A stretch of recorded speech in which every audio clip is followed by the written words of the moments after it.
उनको समाज की चिंता होती है कि हमारी आने वाली पीढ़ी का क्या होगा, हमारी बहन बेटियों का क्या होगा, हमारे समाज का भविष्य क्या होगा। इसलिए पेट्रोल के पैसे न होते हुए भी कहीं न कहीं जैसे तैसे समाज के बीच में जाते हैं, तो आपको उनकी बात सुनना चाहिए। आप हफ्ते भर में एक दिन समाज के लिए दीजिए, आप महीने में एक दिन समाज के लिए दीजिए। आप ऐसे चिंतन शिविरों में बैठिए जिससे आपको पता चलेगा कि हमारा समाज क्या है, हमारी संस्कृति, हमारा परिवार, हमारा रीति रिवाज, हमारा हक अधिकार क्या है, हमारे साथ क्या क्या हो रहा है। ये सारी बातें हमें यहाँ बैठने से पता चलेगा, क्योंकि आज तक हमने जो सुना है वो कहीं न कहीं हमारा उपयोग ही किया है इस देश में, चाहे वो नेता हुए, चाहे कोई धार्मिक चीजों में हम गए हैं, तो कहीं न कहीं हमारा उपयोग ही हुआ है हमारे समाज का। आज सबसे बड़ी जो समस्या है, दो प्रकार की इस देश में दो प्रकार के लोग होते हैं। एक वो जो जमीन के बिना जिंदा नहीं रह सकते, और एक जो लोग हैं वो व्यापार के बिना जिंदा नहीं रह सकते। हमारा समाज जो आदिवासी समाज है, वो जिस दिन आदिवासी से जमीन छीन ली गई, उस दिन आदिवासी ऑटोमेटिकली इस देश से खत्म हो जाएगा। और इस देश में जो भी चल रहा है वो यही चल रहा है कि आदिवासियों को अगर इस देश में खत्म करना है तो आदिवासियों की जमीन छीन लो, आदिवासियों को मारने की हथियार से या गोली से जरूरत ही नहीं है। क्योंकि जमीन जिस दिन गई उस दिन आदिवासी की सबसे बड़ी कमजोरी है जमीन है। और जो लोग हमसे जमीन छीन रहे उनकी कमजोरी है व्यापार। उनके पास पैसा है, धन है, सब है, लेकिन उनके पास जमीन नहीं है। और उनको उस पैसे को खर्च करके उनको और बड़ा बनना है इस देश में, तो वो है व्यापार करना। अब उन लोगों से यदि हमारा समाज व्यापार छीन ले तो ये लोग पूरे बिस्तर बांध के यहाँ से चले जाएंगे। और हमारा समाज जो है, हमारे समाज से जमीन अगर छीन ली तो हमारा समाज इस देश से खत्म हो जाएगा। तो मैं इतना ही कहना चाहूंगा कि हमारे समाज को एक करने के लिए आप सहयोग कीजिए। पहले हमारे जो बाप दादा पढ़े लिखे थे, अनपढ़ थे, लेकिन जब भी हमारा समाज, हमारा गांव एक जादम पर बैठता था तो वो निर्णय जो भी लेते थे, गांव का एक गरीब से गरीब आदमी भी वो अगर 5 लोगों के बीच में, पंच के बीच में बोलता था, उसकी बात मानी जाती थी।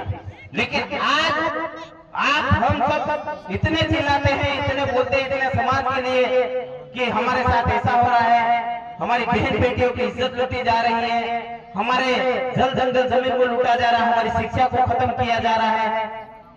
आज इतना कुछ बोलने के बाद भी हमारा समाज उस चीज को मानता नहीं, क्योंकि हर घर पे आज की तारीख में नेता बन गए, हर घर पे ज्ञानी बन गए, और ज्ञानी बन गए तो उस चीज को स्वीकार नहीं करते कि हाँ ये जो बोल रहे वो सही है।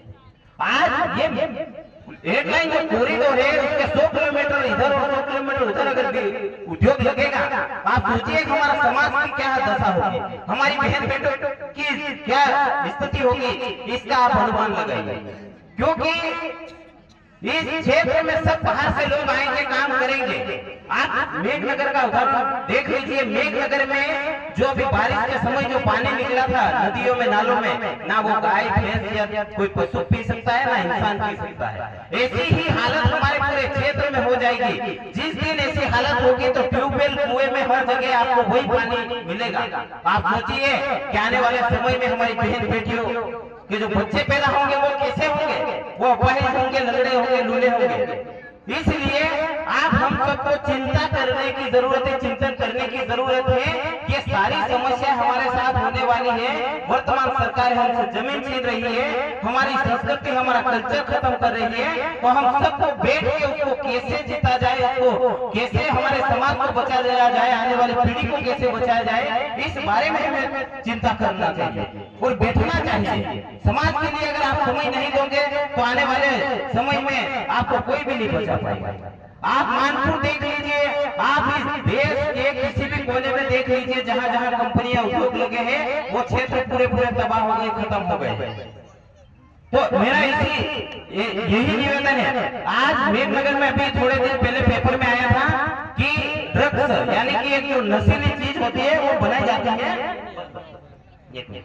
जो नशीली चीजें जो हमारे समाज की बहन बेटियों जो स्कूलों में पढ़ रहे, कॉलेजों में पढ़ मार्केट में जो काम धंधा जो कर रहे हैं, उन बच्चों को मेडिकलों के माध्यम से मतलब जहर दिया जा रहा है, ये समझिए आप। वो भी 2 नंबर का जो एक मतलब चोरी छुप के जो काम होता है, वो धंधा अभी ड्रग्स से 63-62 करोड़ का कुछ ऐसा पकड़ा है नेकनगर में। आप सोचिए कि ऐसे कई इस एक लाइन के दोनों साइड जब बड़े बड़े उद्योग लग जाएंगे तो आपको पता भी नहीं चलेगा कि उस कंपनी के अंदर क्या चल रहा है, क्या बन रहा है, और हमारे समाज को क्या खिलाया जा रहा है और क्या पिलाया जा रहा है। वो ड्रग्स से पूरे झाबुआ जिले में चल रहा है। और हमने 2018-19 में भी हमने फेसबुक पर पोस्ट डाली थी, क्योंकि पेटलाओं में हमको पता चला था कि हमारे लोगों को जहर दिया जा रहा है और कई लोगों और कई बहन बेटियों के घर खत्म हो गए इस ड्रग्स से।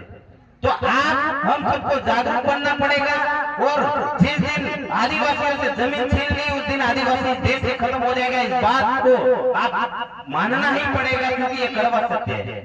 इसी के साथ जोहार, जय भीम प्रदेश। धन्यवाद डावर साहब, आपने जो अपने एरिया में क्षेत्र में जो